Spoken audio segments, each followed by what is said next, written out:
Stage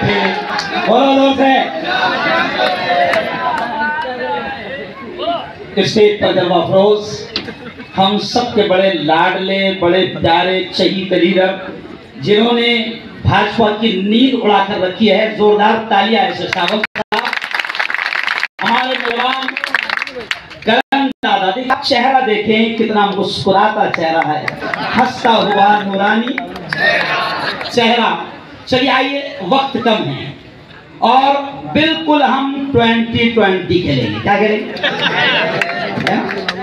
मैं धार्मिक view से भी आपके सामने बात रखूंगा कि वोट कितना जरूरी है, मुल्क के हालात कैसे हैं। मैं इस शेर से अपनी बात को शुरू कर रहा हूं कि घबराने की जरूरत नहीं है, डरने की जरूरत नहीं है। सिर्फ इतना याद रखो कि आज आ जाए उसूलों पर तो टकराना जरूरी है। आज आ जाए उसूलों पर, ताई आज आ जाए उसूलों पर तो टकराना जरूरी है, और खुदा ने जिंदगी दी है तो जिंदा नजर आना जरूरी है। ये देश हमारा है। राहत इंदौरी साहब ने एक बड़ा प्यारा शेर कहा था साहब। राहत इंदौरी साहब ने कहा था कि सभी का खून है शामिल यहाँ की मिट्टी में। राहत इंदौरी ने कहा था कि सभी का खून है शामिल यहाँ की मिट्टी में, किसी के बाप का हिंदुस्तान थोड़ी है। और बीजेपी जो नफरतों की आग लगा रही है, जो हिंदू मुसलमानों में दंगे और फसाद का माहौल बना रही है, ऐसे ऐसे अंधभक्तों से, गोबर भक्तों से राहत इंदौरी ने अगला जुमला कहा था कि सुनो आग लगाने वालों, सुनो बस्तियों को जलाने वालों, सुनो हिंदू मुसलमान को लड़ाने वालों, आग लगाने वालों। राहत इंदौरी ने कहा था कि लगेगी आग तो आएंगे घर कई सदमे, लगेगी आग तो आएंगे घर कई सदमे, यहाँ पे सिर्फ हमारा मकान थोड़ी है।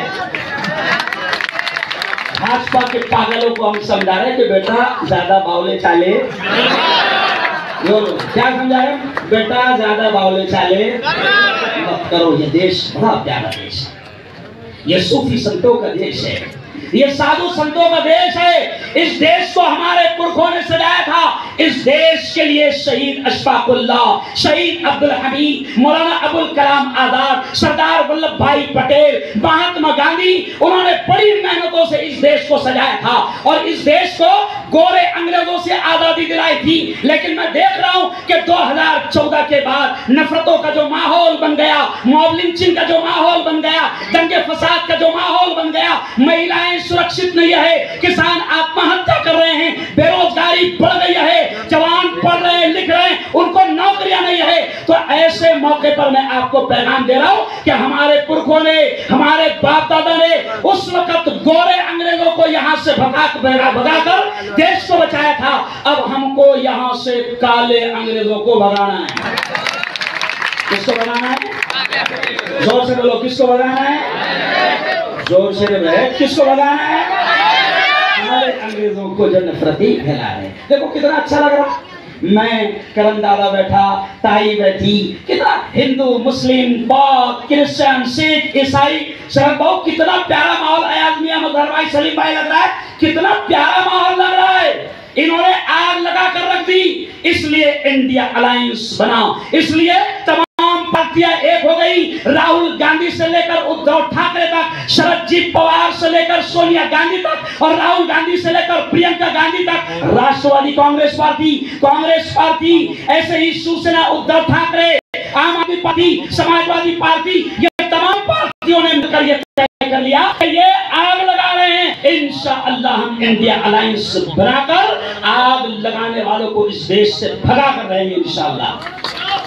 और अब दादा ये जा रहे हैं, ये जो बावले बातें कर रहा ना, ये बावला तो इसकी बोखलाड़ बताई किए जा रहा, नहीं समझा है ना? देखो देखो देखो, अब तुमने से तो बोलना क्या बोलना? शद्दाद आया, जोर से शद्दाद आया, गया। नमरूद आया, गया। हामान आया, गया। कारून आया, गया। फिरौन आया, गया। ये भी आया, अरे अच्छे अच्छे चले गए रे भाई। अहंकार खुदा को पसंद नहीं है, घमंड खुदा को पसंद नहीं है। बड़े बड़े चले गए, वो किसी ने कहा ना, कल जो तन के चलते थे अपनी शान और शौकत पर, शम्म तक नहीं जलती आज उनकी तुरबत पर। अब न वो हलाकू है और न उसके साथी है, जंगजू वो कोरस है और न उसके हाथी है। कर गुनाह से तौबा आखिरत संभल जाए, आखिरत संभल जाए। गम का क्या भरोसा है, जाने कब निकल जाए, जाने कब निकल जाए। मुट्ठी बांध के आने वाले हाथ पसारे जाएगा। तू कहता है झोला लेके जाऊंगा, ऐसा कैसा जान देंगे? झोला भी लेकर जाने नहीं देंगे बेटा, झोला भी चेक करेंगे कितने ले जाएगा। तो ललित मोदी गया, मेहुल चोकसी गया और इंशाअल्लाह ये भी। अरे बोलो 13 मई बीजेपी गई। तो बोलो 13 मई बीजेपी गई, 13 मई बीजेपी गई। और याद रखो, ये प्यार भरा माहौल ये खुदा चाहता है साहब, ये रब चाहता है, क्योंकि हमारा सबका प्यार करने वाला। हम जब नमाज शुरू करते हैं साहब तो हम कहते हैं अल्हम्दुलिल्लाहि रब्बिल आलमीन। तमाम तारीफ उस अल्लाह के लिए है जो सबका पैदा करने वाला है, सबका रब है। सावन शाह का भी रब वही है, मुफ्ती हारून का भी रब वही है, करण दादा का भी रब वही है, लता ताई का भी रब वही है, और सारे इंसानों का पैदा करने वाला वही है। और वो चाहता है कि देश में नफरतें न बढ़े, वो चाहता है कि देश में दंगे फसाद न बढ़े, वो चाहता है कि देश में बेरोजगारी न बढ़े, वो चाहता है कि देश में मॉब लिंचिंग न बढ़े, वो चाहता है कि देश में बेटियों का रेप न बढ़े। इसलिए हमको 13 मई को अपने वोट का सही इस्तेमाल करना है, 13 मई को। और सुन लो एक बात, मैं एक मुफ्ती तुम्हारा धर्मगुरु यहां से फतवा दे रहा हूं। साहब हमारे यहाँ फतवा बना दे जरा, दो फतवे से बहुत बनाते हो। हाँ, बीजेपी वाले बहुत डरते हैं। सुनो तामापुर वालों, जहां तक मेरी आवाज जा रही है, मैं तुमको तुम्हारा धर्मगुरु या फतवा दे रहा हूं कि 13 मई को अपने वोट का अधिकार इस्तेमाल करना ये आप पर हम पर फर्ज है, फर्ज है। कोई ये मत सोचना मेरे वोट से क्या हो रहा, बहुत हो रहा है भाई, एक से ही गिरता ना एक से ही आता। तेरा एक वोट बहुत कीमती है। और एक जुमला सुन लो साहब, सावन साहब, हमारे प्रेसिडेंट मोहम्मद ने कहा है कि जुल्म को होता देखो तो हाथ से रोकने की ताकत है, हाथ से रोको। ये हमारे प्रेसिडेंट के अल्फाज है कि जुल्म को होता देखो, हाथ से रोकने की ताकत है, हाथ से रोको। आज जुल्म कितना खतरनाक हो रहा है। कर्नाटक का वाकया आपको मालूम है, कर्नाटक में 14 अप्रैल को नरेंद्र मोदी जिस उम्मीदवार का प्रचार करने के लिए गया था, वो कमबख्त, वो शैतान 2000 से ज्यादा महिला और हमारी बहनों का रेप करने वाला निकला। ये नरेंद्र मोदी और इसकी बीजेपी की पार्टी ये रेप करने वालों के साथ खड़ी रहती है। याद होगा आपको कि 2002 में गुजरात में बिल्किस बानो का जब 11 दरिंदे रेप कर रहे थे, उस वक्त इनके सारे लोग थे। और ये बेशरम महिलाओं की इज्जत की बात करते, महिलाओं के सम्मान की बात करते, और बेशरमों ने 15 अगस्त 2022 को वो 11 रेप करने वालों को आजाद कराया। तू है इन पर। आज ये मंगलसूत्र की बात करते हैं, अरे तू 13 मंगलसूत्र को पहुंचा वहां पर। हमारे मंगलसूत्र की ज्यादा फिक्र मत कर, और हमारा मंगलसूत्र इतना कमजोर नहीं है। 3 बार बोले तूल है, तूल है, तूल है ना। अच्छा एक खास बात, हमारी औरतों की फिक्र सता रही है। अरे तू तेरी औरत की फिक्र करना भाई, हमारे घर में जाकर नहीं समझा, तू तेरी औरत की फिक्र का। याद रखो, ये क्यों कर रहा हूं, तुमको डराया जा रहा है, तुमको धमकाया जा रहा है। याद रखो, इंशाअल्लाह अगर हमारी पार्टी जीत कर आती है, पूरे भारत में, पूरे हिंदुस्तान में अगर राहुल गांधी से लेकर उद्धव ठाकरे के सारे उम्मीदवार जीत कर आते हैं, तो इंशाअल्लाह किसी की मां ने दूध नहीं पिलाई कि वो यूसी से लेकर आए, कोई किसी को डालेगा, है ना। और अपन तो इतने वफादार है कि हमको कोई नहीं निकालने वाला, हम मरते भी तो यहीं से दफन हो जाते, इधर उधर जाते नहीं, कोई हमको निकालने नहीं वाला। इंशाअल्लाह आपको घबराने की जरूरत नहीं, बस दो बातें समझाकर कि प्रेसिडेंट मोहम्मद साहब जुमला कहा है कि जुल्म होता देखो तो हाथ से रोकने की ताकत है, हाथ से रोको। तो अभी अपनों को तो हाथ भी इस्तेमाल नहीं करना है, सिर्फ उंगलियां करना है। क्या करना है साहब, मैंने जुम्मा के प्रवचन में मुसलमानों को समझाया, करम भाऊ, मतलब एक दूसरे को कैसे उंगलियां करते हैं, अरे करते ना रहे, क्या करते हमारे एक दूसरे को कैसे उंगलियां करते हैं, तो सुनो, उंगलियां करने का शौक 13 मई को पूरा निकाल दे। उंगलियां करने का शौक 13 मई को पूरा निकालना, और जालिम को ऐसी उंगली करना कि दोबारा ये देश पर सत्ता का उसको मौका भी नसीब ना हो। कहो जोर से इंशाअल्लाह। 13 तारीख को भूलना मत। और एक बात तुमको बरगलाया जाना, अच्छा एक खास बात, इनके पास में कुछ नहीं है, ये क्या करेंगे, माहौल भी खराब करेंगे। तो साहब मैंने जुम्मा के प्रवचन में क्या समझाया कि रमजान में अपन ने रोजा रखे थे, हमारे नबी ने प्रेषित ने क्या सिखाया अपनों को कि रोजे में अगर कोई तुमसे बहस भी कर रहा, लड़ रहा भी, तो उसको क्या बोलो, मेरा रोजा है। लेकिन इसका मतलब ये नहीं कि साथ के बाद मिलती। प्रेषित मोहम्मद ने क्या समझाया कि लड़ना नहीं, तो साहब मैंने जुम्मा के प्रवचन में मुसलमानों को समझाया कि 13 मई तक क्या ऐसा समझ लेना तुम्हारा रोजा है। नहीं समझा, ये तुमको उकसाएंगे, ये दंगे कराने की कोशिश करेंगे, ये फतरे फेंकेंगे, और अपनी कौम का ऐसा रहता बहुत जल्दी जोश में आ जाती, फतरे फेंकेंगे, दंगे फसाद का माहौल बनाएंगे, क्योंकि इनके डीएनए नहीं दंगे फसाद है। नहीं समझा, इनके डीएनए में क्या है, वो जो अंग्रेजों वाला डीएनए था कि लड़ाओ और राज करो, तो गोरे अंग्रेज का भी यही प्लान था और काले अंग्रेज का भी। अरे बोलो, तो डरना मत, सिर्फ शांतता बनाए रखना। 13 तारीख तक के किसी के बहकावे में नहीं आया। कोई फतरे भी फेंके तो पत्थर का जवाब पत्थर से नहीं आया। कुलभूषण भाऊ, सुनील भाऊ, हमारे नबी ने कहा कि आग को आग से नहीं बुझाया जाता है, आग को बुझाने के लिए मोहब्बत, पानी की बारिश की जरूरत है। तो आपको अभी आग वो लगाएंगे, क्योंकि आग लगाना ही उनका काम है। वो 15-10 साल में उन्होंने जो कुछ किया, कसम खुदा की, उसका जिक्र ही नहीं कर रहे हो। अरे बोलना रे भाई, हम अच्छे दिन आएंगे, अरे दे दे हमको हमारे पुराने बुरे दिन। तेरे अच्छे दिन नहीं होना, वो 450 की गैस हंडी के बुरे दिन हमको दे दे। वो 65 रुपए के पेट्रोल वाले बुरे दिन हमको, अरे बोलो ना, वो बुरे दिन हमको दे दे। शेतकरी आत्महत्या कर रहे हैं, बेशरम आत्महत्या शेतकरी कर रहे हैं। शेतकरी इस मुल्क का जो है अन्नदाता कहलाता है। भाई शेतकरी आत्महत्या कर रहे हैं, और ये बेशरम 1 साल तक के किसान जो है आंदोलन पर बैठे, मगर इस बेशरम पे बेगैरत पर कोई फर्क नहीं पड़ा। 700 किसानों ने जान दे दिया, मगर इस बेगैरत पीएम ने जो है उन किसानों की एक न सुनी।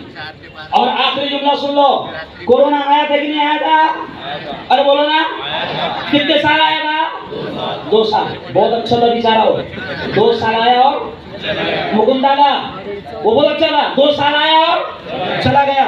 ये 10 साल तक कोरोना आया।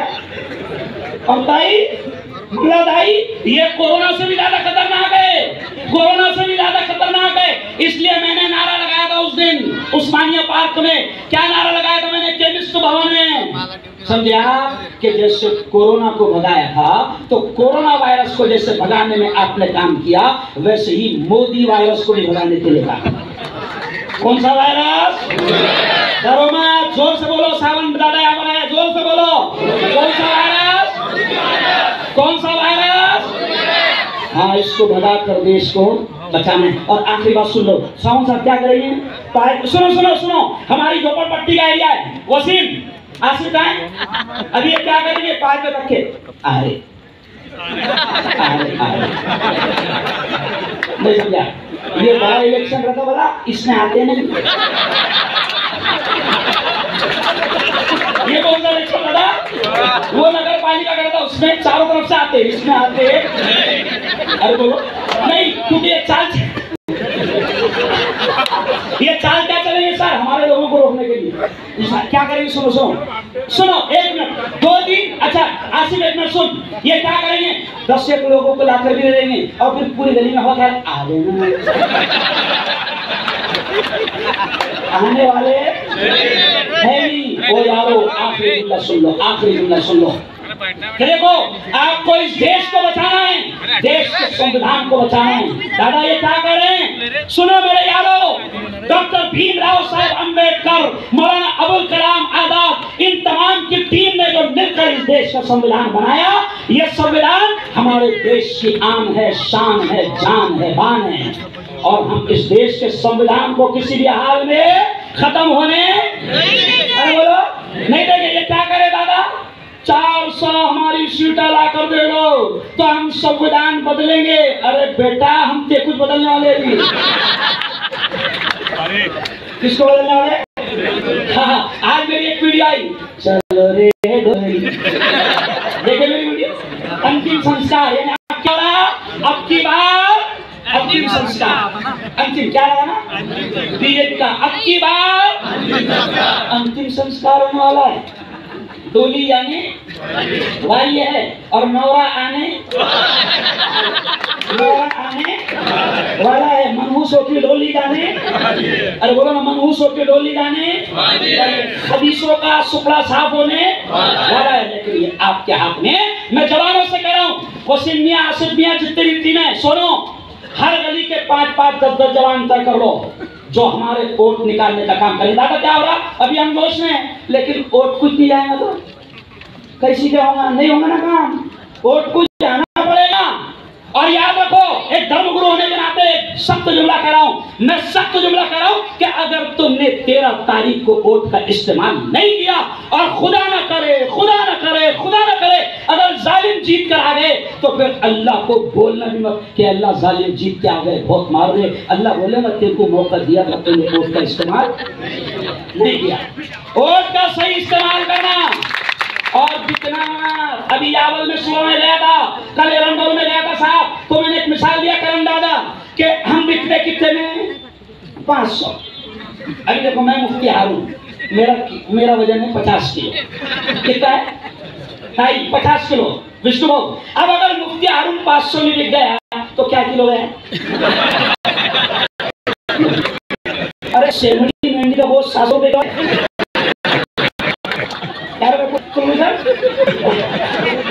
सेमली मंडी का वो 700 रुपए किलो है। और अगर तू 500 में गया तो 5 रुपए किलो भी नहीं जा रहा। तो मैंने आज यावल में भी समझाया, एरंडोल में भी समझाया, कल पारोला जाऊंगा कि बिकना मत। ईमान वाला कभी भी अपने ईमान का सौदा नहीं करेगा। बिकना मत और बिल्कुल ताकत के साथ ओढ़ देना। और उस दिन अपने तमाम भाइयों को, बहनों को निकालना जो घर में बूढ़ी औरतें हैं, बूढ़े मर्द है जिनसे चला नहीं जाता, उनके लिए फ्री में रिक्शा का इंतजाम करना और उनको वोटिंग के लिए पहुंचाना। क्योंकि हमारी वोटिंग होना जरूरी है। वोटिंग नहीं होगी तो ये भाषणबाजियों से काम नहीं चलेगा। उस दिन काम को नहीं गया चलेगा, लेकिन वोट पहले करना। क्या करना? वोट पहले करना, क्योंकि वोट जरूरी है ना। अच्छा एक बात, वोट खराब मत होने देना। मैंने आज भी सावन को आपको मैसेज किया करम भाऊ कि हमको जल्द से जल्द डेमो मशीन ला कर दे दो, क्योंकि हम अब गली में कल इंशाल्लाह आ जाएगी, हम गली गली जाकर हमारी औरतों को समझाएंगे। क्योंकि हम क्या करते हैं, वहां जाने के बाद में ऐसा नहीं करना है कि करम नहीं रखने वाला। कम से कम 3 सेकंड उस पर उंगली रखना। और हाँ, अब 3 सेकंड कम से कम उंगली रखना। अब अपनी औरतों को समझो 3 सेकंड नहीं समझ रहे, 5 सेकंड नहीं समझ रहे, तो उनको मैंने क्या समझाया? उंगली रखकर बोलना अल्हम्दुलिल्लाह रब्बिल आलमीन। किस्सा अगर ज्यादा ही गुस्सा है तो कुर्बानी में कैसा करते हैं? बिस्मिल्लाह। अरे समझ में देखा क्या? बिस्मिल्लाह अल्लाह और याद रखो, देखो खुदा के फैसले हैं। मैं एक दिन पहले उमेश और ये खड़े थे सब, तो मैंने इनको बोला था कि करण का नंबर हमारे 1 नंबर है, बोला था देखो के प्राइड। और दूसरे दिन मुझे इसके ग्रुप से फोन आया कि मुफ्ती साहब करण दादा को 1 नंबर मिल गया। तो जब अल्लाह ने मशीन में 1 नंबर का बटन दे दिया करण को, इसका मतलब अल्लाह भी चाहता है कि करण जोरदार तालियां बजाए। अच्छा, अगर 3-4 नंबर देता था इसको ढूंढना पड़ता था, बेन को समझाना पड़ता था। अभी कुछ मत समझा, बेन को इतना बोलना 1 नंबर का बटन बिंदास जाके 1 नंबर का बटन, अरे बोलो बिंदास जाकर 1 नंबर का बटन दबा लो। अब नारा लगाकर अपनी बात खत्म। आपको सिर्फ नारा लगाना है देश बचाओ। क्या नारा लगाना है? देश। बीजेपी भगाओ, बीजेपी भगाओ, बीजेपी भगाओ। अब नारा आपको लगाना है मशाल। क्या नारा लगाना है? जोर से आखिर तक के जितने बैठे तुम्हारी माँ की कसम, आखिर तक के नारा लगाना है। मशाल को क्या बोलना है सिर्फ? अरे बोलो मशाल को क्या बोलना है? मेरा और मेरा और मेरे बाबा का और मेरी अम्मी का और मेरे दादा का और मेरी दादी का और मेरे चचा का और मेरी चच्ची का और मेरे खाला का और मेरे खालू का और मेरे मामू का और मेरी मुमानी का और मेरा और बस। क्या चलेगी? अच्छा और अच्छा, मेरी बीवी का और जोर से बोलो, मेरी बीवी का और बहुत अच्छी बात याद है। एक्चुअल में मैं उसका बोलते बोलते ऐसा लग रहा था कि मैं भी घर छोड़ के भाग गया। तो टेंशन लेना नहीं, वोट का सही इस्तेमाल करना। और याद रखो किसी से आपको डरने की जरूरत नहीं है। एक बात सुन लो, अगर कोई आपको धमकी दे रहा होगा, ये सुन लो मेरे हाथ से। वो जब मैं इलेक्शन में खड़ा था, ये डायलॉग मैंने बोला था, याद है तुमको? अगर कोई हमारे कार्यकर्ता को खराश में लगाए तो उसका अंजाम तुम खुद देखो। टेंशन लेने की जरूरत नहीं है। अपन भी मजबूत है, मशाल भी मजबूत है, और हमारा मसीहा उद्धव ठाकरे भी मजबूत है। और हमारे उद्धव ठाकरे ने क्या नारा लगाया मालूम आपको? ये कह रहे थे अब की बार 400 बार। तो हमारे उद्धव जी ने बड़ा प्यारा नारा लगाए कि बेटा 400 बार नहीं, अब की बार तू तड़ी बार, अब की बार तू तड़ी बार। एक तो उसमें ओरिजिनल तड़ी बार है, 2 जोड़ी में एक तो क्या है करला ओरिजिनल तड़ी बार है। लेकिन अब उन्होंने सत्ता हाथ में लेकर सारे मुजरिमों को गोद में बिठा लिया। हमारी सत्ता आएगी तो गुजरात से लेकर जितने भी जालिम हैं, जिन्होंने मुल्क की दिशा और दशा को खराब कर दिया है, जिन्होंने मुल्क में नफरतों का माहौल बना दिया है, हमारी सत्ता आएंगी तो इनसे सबसे हिसाब लिया जाएगा इंशाअल्लाह। बहुत बहुत धन्यवाद, बहुत बहुत शुक्रिया। फिर आखिर में एक बार और जोर से नारा लगा दो, हमारा वोट, पूरा जोर से हमारा वोट, हमारा वोट। जय हिंद, जय महाराष्ट्र, जय महाविकास अघाड़ी। धन्यवाद, शुक्रिया।